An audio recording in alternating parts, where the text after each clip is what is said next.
warahmatullahi wabarakatuh. Waalaikumsalam warahmatullahi wabarakatuh. Alhamdulillahirabbil alamin. Wassalatu wassalamu ala asyrafil anbiya wal mursalin Sayyidina Muhammadin wa ala alihi washabbihi ajmain, amma ba'du. Alhamdulillah, bersyukur kita kepada Allah Subhanahu wa taala pada pagi ini dapat melaksanakan kewajiban kita bersama, yaitu talabul ilmi. Mudah-mudahan kita semua mendapatkan ilmu yang bermanfaat dunia dan akhirat. Semoga Allah senantiasa memberikan kesehatan lahir dan batin kepada kita semuanya, sehingga kita mampu melaksanakan ibadah kepada Allah Subhanahu wa taala. Kita mampu melaksanakan aktivitas keseharian kita dalam keadaan sehat walafiat. Pada kesempatan ini saya akan menjelaskan tentang sholat. Apa itu sholat? Ada dua pengertian. Yang pertama, menurut etimologi, menurut bahasa, sholat itu adalah ad-du'a'u bi khairin. Sholat itu adalah berdoa dengan baik. Namanya sholat secara bahasa. Berarti ketika ada orang mengatakan bahwa saya ini sudah baik kok, saya sudah berdoa kok, tidak perlu sholat lagi, itu salah. Itu dia mengartikan sholat secara bahasa. Pengertian yang sebenarnya menurut ulama ahli fikih, bahwa sholat itu adalah aqwalun wa af'alun muftatahatun bitakbiri wa muhtatamatun bitaslimi bisyara'iti makhsusatin. Sholat itu adalah beberapa ucapan dan beberapa perbuatan yang diawali dengan takbiratul ihram dan diakhiri dengan salam, dengan syarat-syarat tertentu. Inilah yang dimaksud dengan sholat sebenarnya. Jadi sholat itu diawalinya dari mulai takbiratul ihram. Takbiratul ihram adalah takbir yang mengharamkan segala perbuatan atau ucapan selain perbuatan dan ucapan sholat. Jadi setelah itu nggak boleh lagi tuh ada gerakan-gerakan lain, nggak boleh lagi ada ucapan-ucapan lain. Misalkan ketika lagi sholat Allahu Akbar, tiba-tiba aki-aki lewat, nah kita ngucapin ki, batal. Kenapa? Ki itu bahasa Arab yang artinya jagalah olehmu, dari kata wako yaki wikoyatan. Fil amarnya adalah ki. Ki itu adalah jagalah olehmu. Jadi kalau ada aki-aki lewat kita ucapin ki, nah bahasa Arabnya jagalah olehmu. Nah itu berarti menjadi batal. Jadi nggak boleh ucapan-ucapan lain selain bacaan-bacaan sholat, atau kita menggunakan gerakan-gerakan lain selain gerakan-gerakan sholat. Jadi di luar apa yang sudah dipelajari dalam ilmu fikih, mana yang seharusnya kita kerjakan, kita lakukan, mana yang seharusnya kita ucapkan, itu saja yang kita lakukan. Jangan melebihi daripada itu. Misalkan ketika kita takbir, kemudian kita laksanakan i'tidal, ya kan? Ketika rukunya berlebihan. Ketika i'tidalnya berlebihan. Nah itu juga akhirnya gerakan-gerakan yang berlebihan itu, bahkan sampai 3 kali gerakan berturut-turut, maka itu bisa menyebabkan menjadi batal. Ataupun satu gerakan tetapi berlebihan gitu. Jadi kita pukul ketika ada nyamuk nempel di kita pukul sekencangnya meskipun 1 kali jebret, nah itu bisa menyebabkan kita batal. Nah, jadi diawali dengan takbiratul ihram. Setelah itu nggak boleh lagi ya ngobrol lah, ya makan lah, atau aktivitas apapun nggak boleh lagi. Nah, sebelum takbiratul ihram kita masih sempat ngobrol, kemana wae, Allahu Akbar. Nah itu nggak ada masalah gitu kan, yang penting Allahu Akbar ini kan ucapannya itu di luar takbiratul ihram. Jadi itu silakan saja. Tetapi di dalam mazhab Syafi'i kita disunnahkan untuk mengucapkan yang disebut dengan talafuz bin niyat. sholli fardhu maghribi salasa raka'atin mustaqbilal qiblati anillahi ta'ala. Itu namanya ucapan talaful niat, artinya penguatan daripada niat supaya kuat.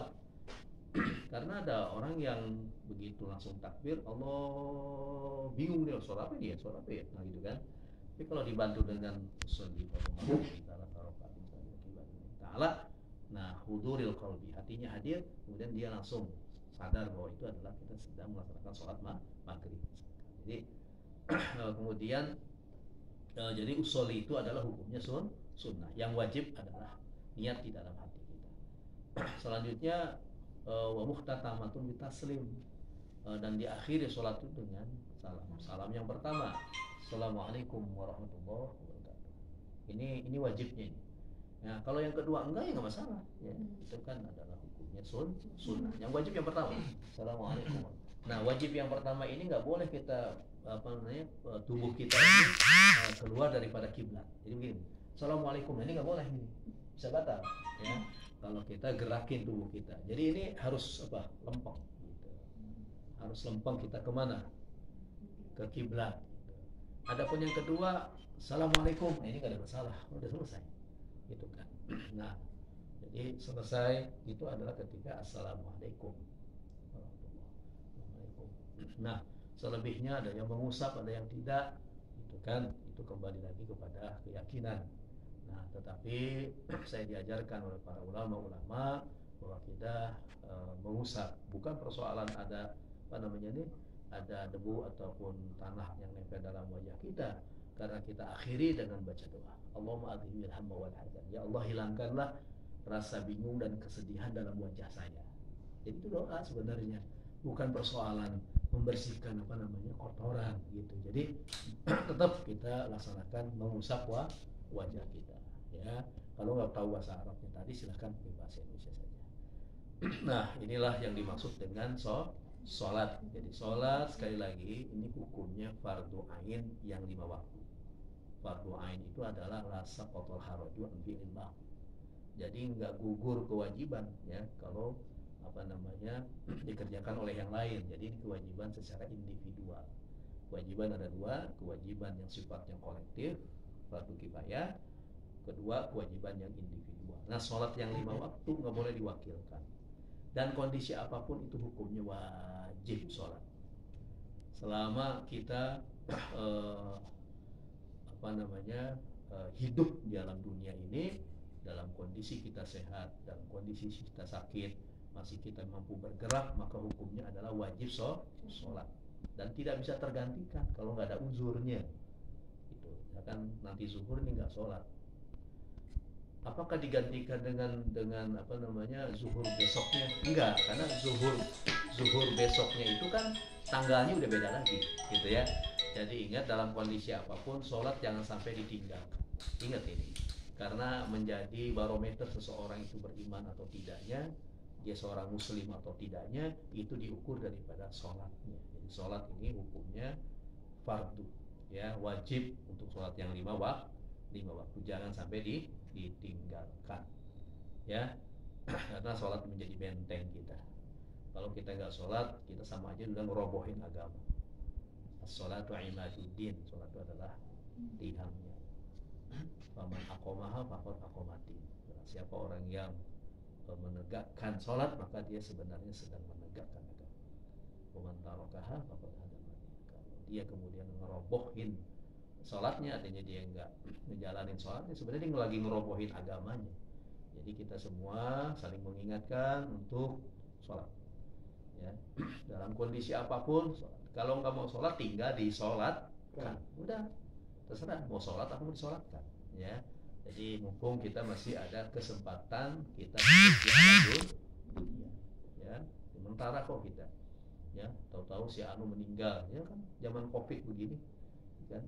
Apalagi sekarang semakin naik, ya kan, kasusnya semakin naik, kita nggak tahu, ya, apa ada giliran kita dan sebagainya. Yang jelas kita mah bentengi sekarang ini, jadi pelajaran kondisi seperti ini, bahwa kematian akan muncul kapan saja, akan datang kepada kita. Nggak ada yang mampu untuk menghalang-halangi. Fa idza jaa ajaluhum la yastakhiruna sa'atan wa la yastaqdimun. Nggak bisa ada yang menghalang-halangi. Oleh karena itu udah sekarang saatnya jangan ditunda-tunda, mumpung masih bisa kita mampu melaksanakan sholat ya, apakah nunggu disolatkan. Nah, jangan sampai ya, jadi kita laksanakan sekarang. Nah, itu pengertian daripada sholat. Sholat dibagi dua tadi, ada sholat yang wajib, ada sholat yang sunnah. Nah, sholat yang sunnah aqsamun nawafili salah satu. Sholat yang sunnah itu ada tiga. Sholat yang sunnah itu ada tiga macam. Yang pertama adalah nafilatun muaqqatatun. Pertama adalah sholat sunnah yang ditentukan waktunya. Yang kedua adalah nafilatun dzatu sababin. Yang kedua adalah sholat sunnah yang memiliki sebab.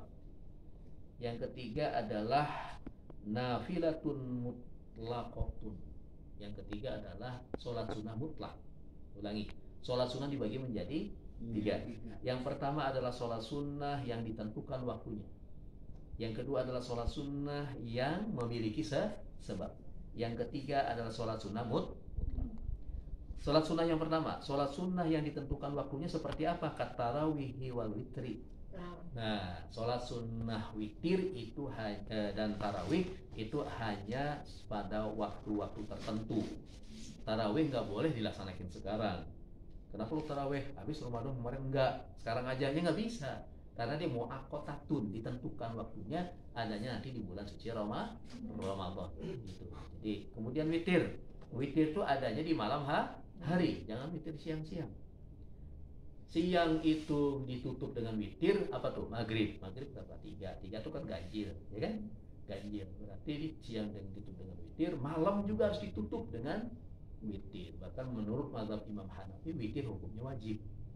Nah, oleh karena itu dalam mazhab Syafi'i hukumnya sunnah muakkadah, sunnah yang sangat dianjurkan. Makanya witir jangan sampai ditinggalkan. Witir itu bukan hanya ada di bulan Ramadan, ya. Waktunya itu malam hari. Jadi witir bukan hanya ada di bulan Ramadan. Diusahakan tutup malam kita itu dengan sholat sunnah witir. Itu kan witir. Innallaha jamil, sesungguhnya Allah itu indah. Kemudian yuhibbul jamal, Allah itu mencintai keindahan, ya kan? Allah indah, mencintai keindahan. Allah itu witir dan menyukai witir. Innallaha witra, sesungguhnya Allah itu witir, ya. Allah itu witir, Allah itu satu, ya kan? Allah mencintai yang bersifat witir, gitu kan? Makan korma witir, ya kan? Satu, kalau enggak tiga, kalau enggak lima, itu kan?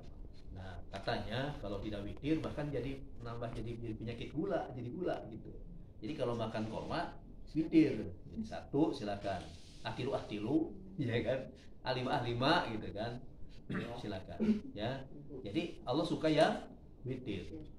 Tapi buat bapak-bapak jangan makan majikan hiji tilu atuh. Ya. Jadi gara-gara Allah suka yang witir, ya kan? Jadi alasan, jadi pemajikan nambah 2 deh, jadi tilu gitu. Nah, hiji ge hada rese, ya kan? Ya. Ya. Yang kedua adalah sholat sunnah yang memiliki sebab. Sebabnya dibagi 3. Sababun mutaqaddimun, sebab yang didahulukan. Sababun muqarinun, sebab yang berbarengan. Kemudian sababun mutaakhirun, sebab yang diakhirkan. Jadi yang memiliki sebab itu ada berapa? 3. Sebab yang didahulukan, sebab yang bersamaan, berbarengan, sebab yang diakhirkan. Nah, sholat sunnah yang memiliki sebab yang didahulukan seperti apa? Seperti kasunnati tawafi, seperti sholat sunnah tawaf. Sholat sunnah tawaf ini kan sebab yang didahulukan. Maksudnya gimana? Orang mau tawaf, mau sholat sunnah tawaf, berarti tawaf dulu gitu kan? Nah, tawaf adalah mengelilingi Ka'bah selama 7 putaran. Nah, 7 putaran dimulai dari Hajar Aswad, kemudian diputar 1 kali, putar lagi 2 kali, putar lagi 3 kali, putar. Ini namanya tawaf. Selesai tawaf dia minggir, mau di Multazam, mau di Hijr Ismail, mau di Maqam Ibrahim, di situ dia lakukan apa? Yang namanya sholat sunnah tawaf. Nah, berarti sebabnya itu diduluin. Mana duluinnya? Tawaf dulu, baru sholat sunnah. Ya kan? Pak, tawafnya ngurilingan? Iya, tapi nguringan Ka'bah. Malah nguringan Pasar Anyar tuh bisa. Ya kan? Balanja 7 putaran, langsung tawaf. Nggak bisa. Nggak ada sholat sunnah tawaf di Indonesia mah, adanya di sana. Sholat sunnah tawaf. Nah, dalam tawaf nih mudah-mudahan semuanya bisa melaksanakan tawaf, amin. Amin. Di Mekah tapinya, jangan di Pasar Anyar. Tawaf di Mekah sana itu banyak yang salah kaprah, ya, banyak yang tidak ngerti tentang tawaf, ya, banyak yang salah kaprah, ya. Nah, itu kan 7 putaran kadang-kadang mikir malah ngobrol, nggak sabar enak nih kalau ngobrol. Itu yang terjadi, ya kan? Puteran, ya kan? Ada yang pakai karet, waktu zaman saya ada yang pakai karet, ya kan? Jadi dia karet K7 di dia kan. Satu puterkan sukun ka dieu, dua sukun ka dieu. Ya kan? Begitu karena jutaan orang buah aja ya, kan jutaan orang patung buat pada desek-desek segala macam, karetna loncat. Akhirnya begini ribut, kasabar aja. Nah, makanya dalam hal amal apapun harus dengan ilmu, ya kan? Dengan ilmu. Caranya gimana? Kalau pakai bacaan-bacaan dari orang agama panjang, ya kan? Ada bacaan-bacaan yang pendek saja. Jadi setiap putaran baca ini, putaran kedua baca ini, putaran ketiga. Jadi kita tahu kalau bacaan ini berarti putaran yang kesekian. Nggak akan mungkin apa? Nggak mungkin lebih ataupun kurang, pasti. Jadi dari sininya dibekelin dulu dengan ilmu. Jadi makanya kan walillahi 'alan nasi hajjul baiti man istata'a ilaihi sabila. Nah, man istata'a ilaihi sabila itu bagi orang yang mampu itu bukan cuma uangnya doang, ya kan? Bukan uangnya doang. Kalau uangnya doang kan banyak, namanya Haji Wahyu, Haji Sawahna Payu, ya kan? Nggak jual sawah, ya kan? Iya kan? Maju. Haji Mansur, Haji Halaman Kagusur, ya kan? Ini nggak jual. Kalau uang mah gampang, ya kan?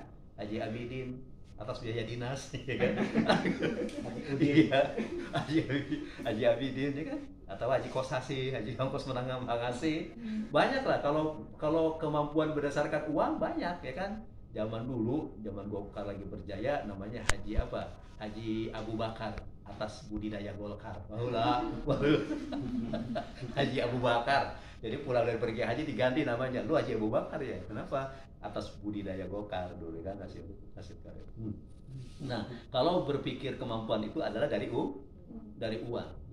Tetapi kemampuannya itu bagaimana kemudian yang ninggalin di rumahnya gimana makannya nanti? Pulang dari sana jual-jual tadi kan, jual sawah, jual apa segala macam. Pulang ke sini nggak punya apa-apa, jadi sengsara, kan nggak boleh ya. Dan lagi pergi haji kewajibannya hanya 1 kali. Umroh pun demikian 1 kali. Bagaimana punya uang segudang, biar punya duitnya segudang juga nggak boleh tiap tahun. Ya artinya berikan kesempatan kepada yang lain. Satu, yang kedua sunnahnya itu adalah tajdidul hajj, ya, memperbaharui haji itu adalah 5 tahun. Nah gitu. Kalau yang punya kemampuan ya 5 tahun kemudian berangkat sih nggak apa-apa. Tapi kalau tiap tahun jangan ya. Karena masih banyak orang yang membutuhkan dana yang dia miliki, kan bisa untuk bangun ya anak yatim, ya kan, asramanya, bisa untuk masjid dan sebagainya. Itu lebih baik lagi dibandingkan dia harus harus pergi tiap tahun tapi nggak peduli kepada tetangga kiri dan kanan sesama. Itu lebih baik adalah ikuti saja kewajibannya cuma 1 kali. Jadi sunnah tawaf adalah sunnah yang sebabnya diduluin. Tawaf dulu baru apa? Baru sholat sunnah tawaf. Atau seperti apa lagi? Katahiyatul masjidi, atau sholat sunnah tahiyatul masjid. Artinya masuk masjid dulu baru sunnah tahiyatul masjid. Jadi kita ke masjid nih. Nah, jadi sebabnya kan masuk masjid baru sholat, ya kan? Diduluin dulu sebabnya.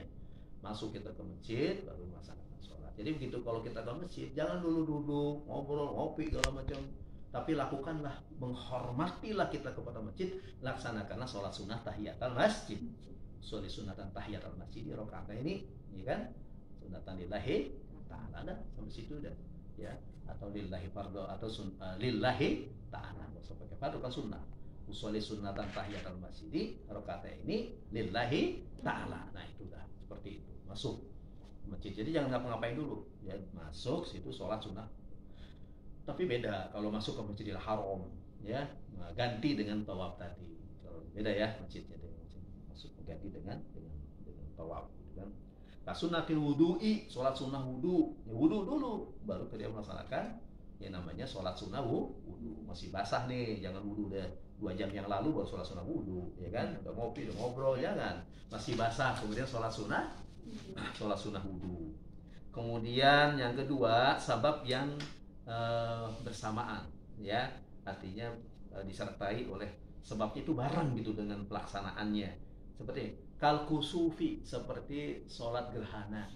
Kan kalau gerhana matahari atau bulan, pada saatnya itu gerhana bulan seperti kemarin ya gerhana bulan, ya pada saat itu kita disunahkan yaitu sholat sunnah gerhana. Jadi bareng antara sebab dengan pelaksanaannya itu adalah bareng. Yang ketiga adalah sebab yang diakhirkan. Sebabnya diakhirkan seperti sholat sunnah istikharah. Istikharah itu diakhirkan. Sholat sunnah dulu, baru nanti belakangan. Kenapa? Kan milih, ya kan kita milih antara A apa si B, ya kan? Ya kan? Ini anak muda, ya kan? Cari calon A apa si B ya. Ya wijilin tuh tapi bage, umroh tapi bage, ya. Wiji begang ya, tapi koret, ya kan? Nah, pilih bingung mana ya bingung ya. Nah, pilihan itu serahkan semua kepada Allah. Serahkan semua kepada Allah. Allah yang menentukan mana yang terbaik. Menentukan mana yang terbaik, ya. Nah, jadi ini hati-hati terutama anak perawan ya. Ini yang masih sekolah hati-hati pergaulan. Ya, jadi ibaratnya begini, seperti barang yang ada di swalayan. Ya kan? Indah kelihatan tuh, indah kan. Pakai etalase kan? Etalase. Ruangannya wangi segala macam. Mbak, saya beli yang anu. Nah, kira-kira kalau beli itu ditunjuk apa gimana? Ditunjuk kan? Ditunjuk, ya kan? Baru setelah itu dibayar. Harganya mahal, ya kan?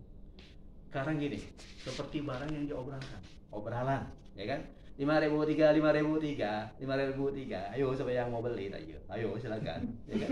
Ya kan 5.003, ya kan? Nah, sekarang kita beli ke situ. Itu barang diacak-acak nggak? Yang ini jorek kan aja mah kok ibu-ibunya bolak-balik deh ya. Ini jorek, ya kan? Jelek. Udah diacak-acak, udah diumak-umak, udah diiling, akhirnya mah nggak jadi dibeli. Jangan kayak gitu ya, perawannya. Nggak diumak-umak cenderung dikawin, ya. Hati-hati ya, jangan sampai es cendol di kalapaan, betengah jodoh bapaan. Udah gendol. Ya. Nauzubillah imin. Jadi ibaratnya jadilah barang yang mahal. Sekali lagi, jadilah barang yang mahal. Jangan mahal tuh kayak tadi di swalayan. Nggak pakai dimak-mak, ya kan? Nggak pakai diacak-acak, dilihat. Ya kan? Oh bagus. Diapain? Dibeli harga mahal.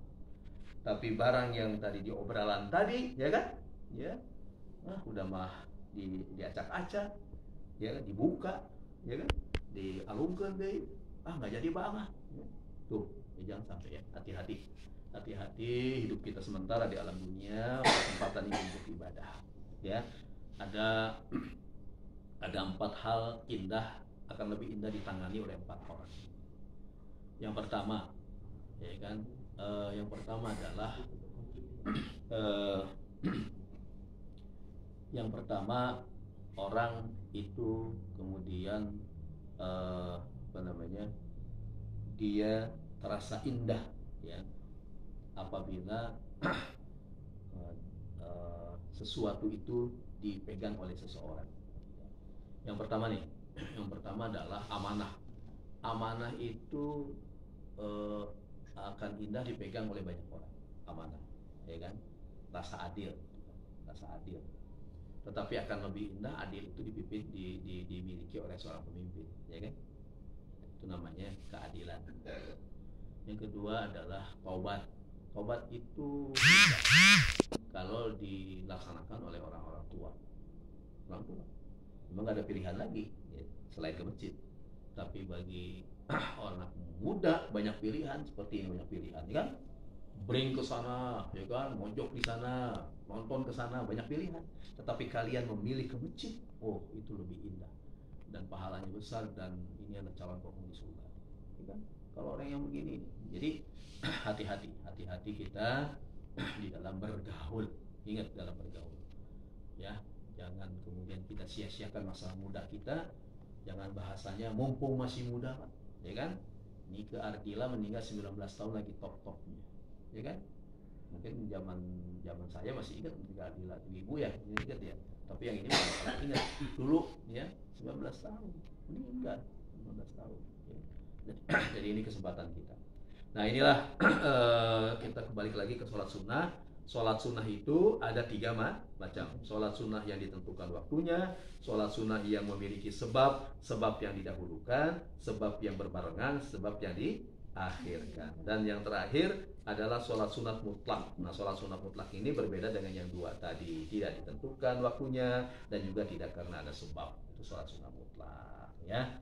Baik, ini saja pelajaran kita tentang masalah sholat sunnah. Mudah-mudahan bisa dipahami oleh semuanya. Kita terus meningkatkan kualitas ibadah kita kepada Allah Subhanahu wa Ta'ala. Demikian, mudah-mudahan ada manfaatnya. Assalamualaikum warahmatullahi wabarakatuh.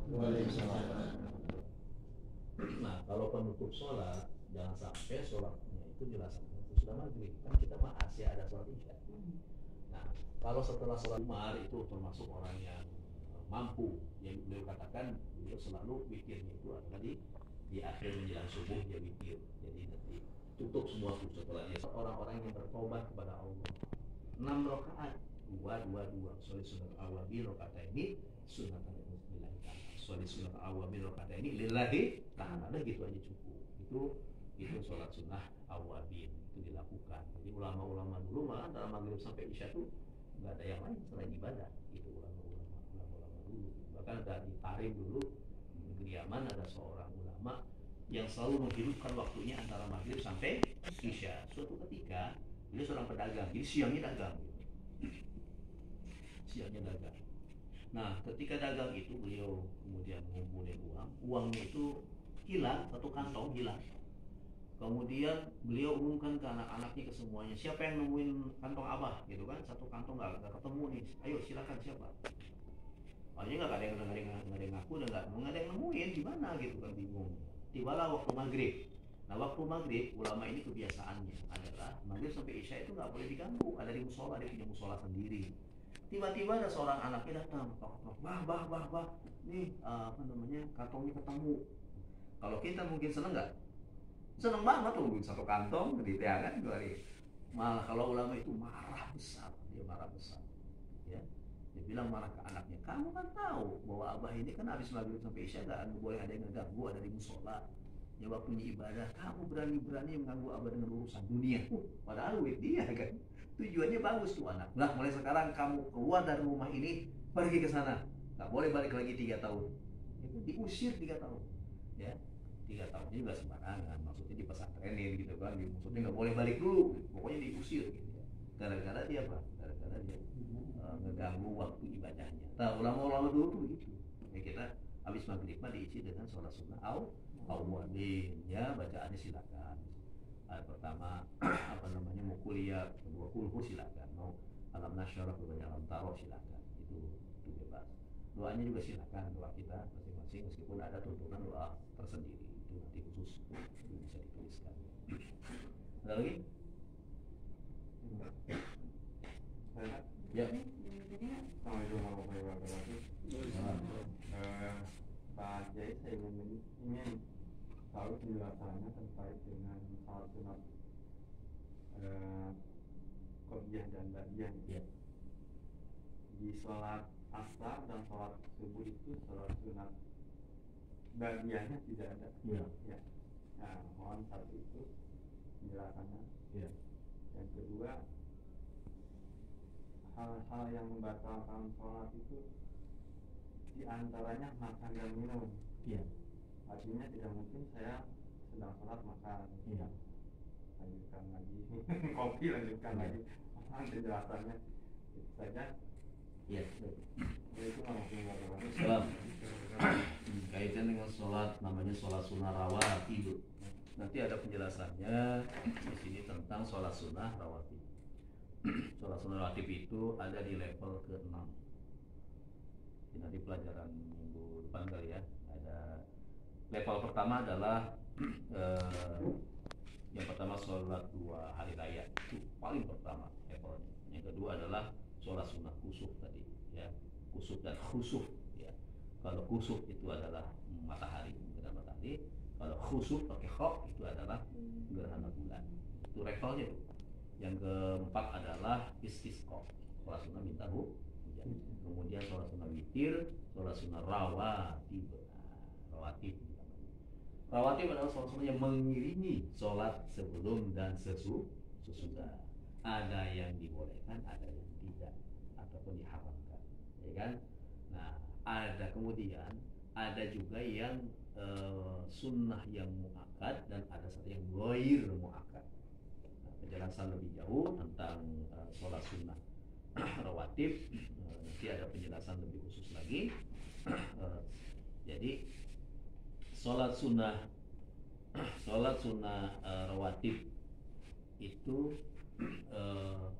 ada yang muakkad, ada yang ghair yang sangat dianjurkan. Contoh seperti yang muakkad itu adalah sebelum subuh, itu adalah muakkad. Kalau bisa jangan ditinggalkan. Sama saja namanya dengan sholat sunnah fajar. Kalau sholat sunnah fajar, kalau sebelum subuh, eta kene silakan. Usolinya mau usoli sunnah fajri boleh, usoli sunnah qobliyah atau subhi boleh. Rakaat ini lillahi ta'ala. Gitu. Bagaimana dengan zuhur? Zuhur itu 4 rakaat sebelum zuhur, 4 rakaat sesudah zuhur. Yang muakkadnya 2, yang ghair muakkadnya 2. Jadi kalau sebelum zuhur itu yang 2 yang ghair muakkad, yang 2 lagi muakkad. Gitu. Kalau ada kesempatan sholat sunnah sebelum zuhur 2 yang atau 4 silakan. Sesudah zuhur juga adalah 4. Jadi 2 dengan 2. Jadi sholat sunnah Kemudian asar itu tidak ada di ba'diyahnya, ya. Asar itu tidak ada ba'diyahnya, ya. Jadi sholat sunnah asar, jadi itu tidak ada ba'diyah. Dalam hadis ini dikatakan rakaatan qabla subhi wa ya afdaluha. Jadi semuanya itu wa ya asyaratun, ya. Rakaatan qabla subhi, 2 rakaat sebelum subuh. Wa qabla zuhri, ya. Kemudian wa rakaatan ba'da zuhri, yang muakkad, wal maghribi wal isya. Nah, ini yang muakkad, ya, yang muakkad. Jadi kalau misalkan zuhur tadi 4 rakaat, 2 yang muakkad, 2 yang ghair. 4 rakaat sesudah zuhur, 2 yang muakkad, 2 yang ghair muakkad. Asar itu juga 2 rakaat sebelum asar. 2 rakaat sebelum asar, ya kan? Kemudian sesudah asar tidak ada. Kemudian maghrib, kalau maghrib itu sesudah maghrib, bukan sebelum maghrib. Tapi boleh nggak sebelum maghrib? Kalau kamu mau silakan. Kata Nabi begitu, silakan. Kenapa kok begitu? Karena memang waktu maghrib sempit, sangat sempit, gitu, sangat sempit. Makanya maghrib yang muakkadnya adalah yang 2 rakaat sesudah maghrib. Begitu lah. Sebelum dan sudah isya juga 2 rakaat itu pun disunnahkan. Subuh 2 rakaatnya sebelum subuh. Ini penjelasan lebih rinci nanti ada di babnya tersendiri. Nah, yang sesudah subuh, kalau tidak ada zatu sababin, ya kan tadi sholat dibagi 3 kan, ada yang zat karena ada yang sebab, itu nggak boleh kita sholat sunnah kecuali ada sebab, gitu kan. Misalkan habis subuh ada namanya kodok sholat, kodok habis subuh nggak masalah, ada sebab mayar hutang, ya kan.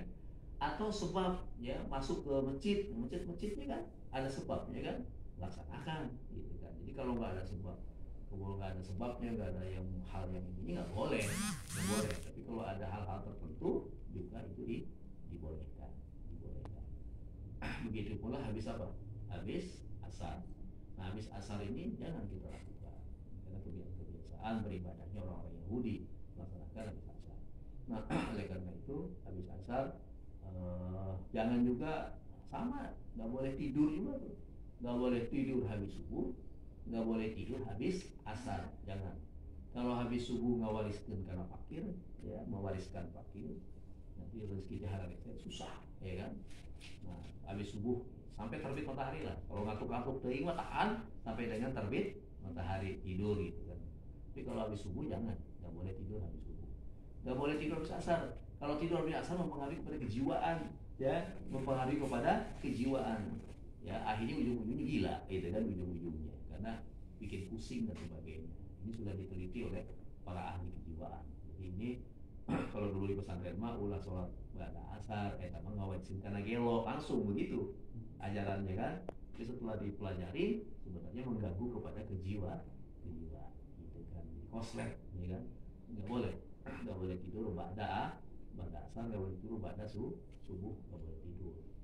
Nah sholat sunnah pun nggak boleh dilakukan ketika memang tidak ada sebab, tidak ada hal-hal tertentu, nggak boleh dilaksanakan. Gitu, ya ada. Ini anak PKH ada tanya nggak? Jelas kan tadi? Ya. Nah. Terus sana bawa apa? Jadi kalau misalkan ngelakuin nggak kode asar bisa nggak Pak?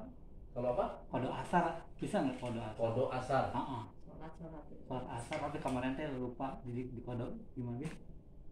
Nah, dikodoin. Nah, makanya sesudah subuh dan sesudah asar boleh kita lakukan kodo. Kan nama ibaratnya gitu, kodo itu bayar hutang. Kalau bayar hutang mau di mana aja, ya kan? Kalau begitu kita mau bayar hutang, kata yang diutang ini, entar dulu deh, yang bayar hutang sekarang nggak mungkin kan? Sini ya, terima. Atau kita punya uang bayar aja. Jadi mau kapan aja silakan. Habis asar boleh, ya kan? Habis subuh pun boleh, gitu kan? Nah kalau kemarin ketinggalan asar, nah sekarang kita kerjain. Niat saya kita kodok mengganti yang itu, yang kemarin, ya. Niatin. Berarti niatnya sama ya Pak? Kodokan lillahi ta'ala. Sholli fardhu asr arba'a rakaat mustaqbil. Kodokan lillahi ta'ala.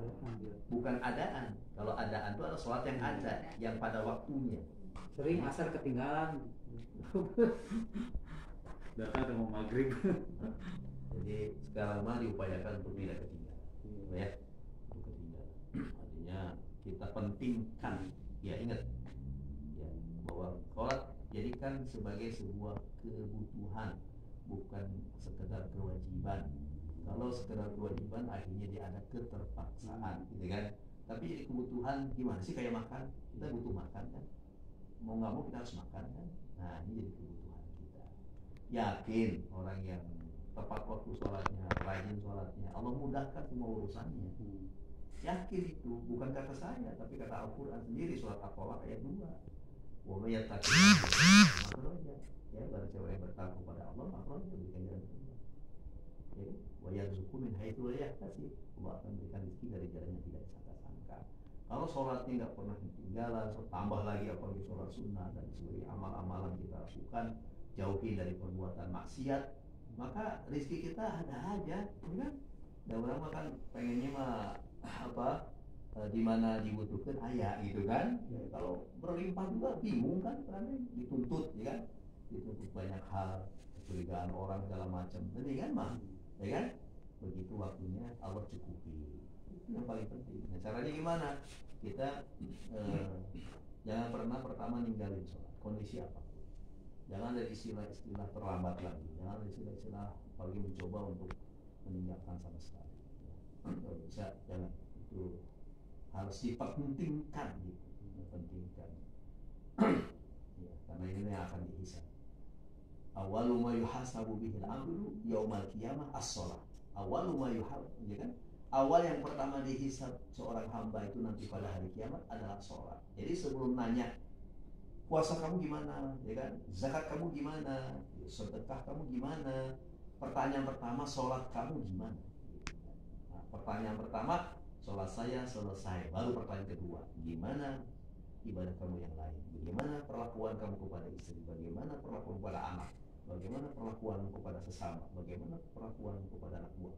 Bagaimana perlakuan kepada masyarakat dan seterusnya? Pertanyaannya akhirnya panjang, ya kan? Nah itu dia, makanya